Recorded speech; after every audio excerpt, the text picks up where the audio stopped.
Hi everyone, I'm Joanna Gomez from NBC's Six in the Mix, and these are my beautiful daughters. This is Sia, who is 5 and is in pre-K, and this is Zahara, who is 7 and is in first grade.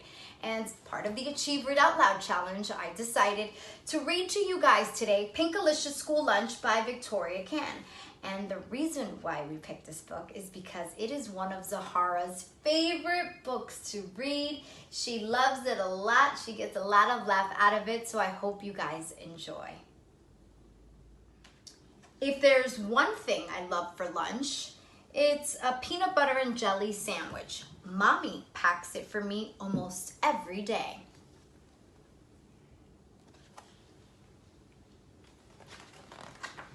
On Monday, I decided to try something totally different. I wanted to buy my lunch at the school cafeteria.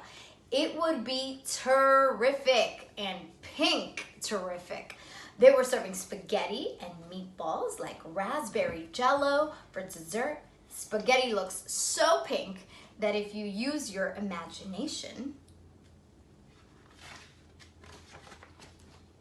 At last, the bell rung. Lunchtime, I yelled. I leaped out of my seat and out the door, skipping down the hall at full speed. I was going so fast, I didn't see the book on the floor. I tripped and fell and hurt my knee. Miss Penny came to help me. Why the rush, Pinkalicious, she asked. I told her about the spaghetti and meatballs and pink jello for dessert. Sounds yummy, she said. But remember, slow and steady wins the race.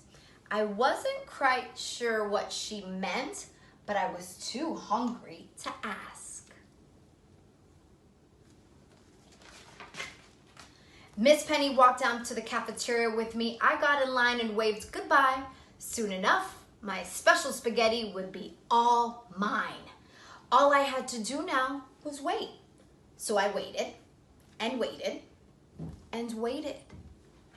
The line was so long, it snaked around the cafeteria. All around it, we moved slowly, inch by inch. My tummy started grumbling. My knee throbbed. The room was noisier than I remembered. This was taking forever. That's like Larry. Yeah. Noisy. At long last, it was my turn to order. I cleared my throat and said, "Spaghetti and meatballs with raspberry jello, please." Ethel, the lunch lady, didn't hear me. She said, "Excuse me? Spaghetti and meatballs and jello?" I tried again. It was no use. The room was so loud, Ethel shrugged and handed me a plate with green beans and sloppy joe. No matter how hard I squinted, it did not look pink or tasty. I cleared my throat to try one last time, but just then the bell rang. It was time to go back to class. I couldn't believe what just happened. This was supposed to be my big day, my cafeteria feast. Now instead of spaghetti and meatballs and raspberry jello, nothing but an empty stomach. In math class, I had trouble paying attention. I was so hungry. Triangles looked like pizza slices. Circles looked like pies. When Miss Penny showed up and showed us the square cut diagonally, made 2 triangles, I thought she was cutting a sandwich in half. My tummy grumbled. She was really hungry, right?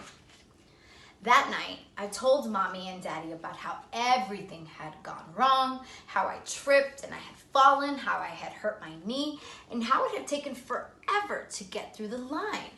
And when I finally got there, the lunch lady couldn't hear my order. "I'm sorry, honey," said Daddy. "Would you like me to make you a peanut butter and jelly sandwich for tomorrow?" asked Mommy. I didn't know what to do. Today did not turn out very well, but tomorrow they were serving grilled cheese sandwiches. I liked grilled cheese sandwiches. I'll try again tomorrow, except this time I'll be prepared. I finished my dinner and went up to my room. If I was going to actually eat the school lunch, I needed to have a plan.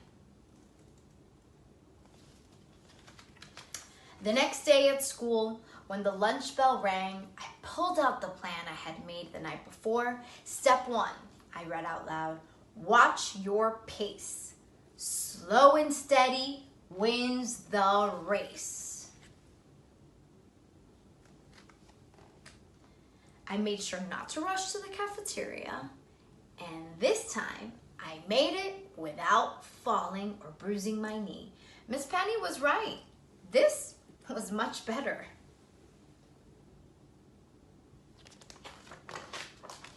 At the cafeteria, I got in line and looked around. There were still lots of kids ahead of me. I started getting frustrated, but then I remembered my plan. I was prepared.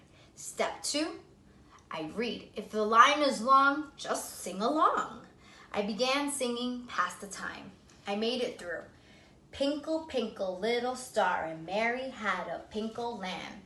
It was just about to finish with Old Pink Donald before I realized I was almost at the front of the line.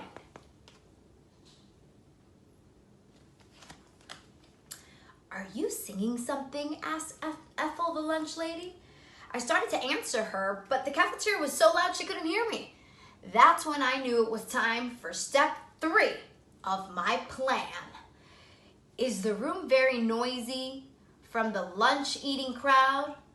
Then I roll up this plan and speak up really loud. I rolled up my plan into a megaphone. I put it up to my mouth and asked for grilled cheese and a piece of pie. Huh? Said Ethel. With a megaphone. She still couldn't hear me.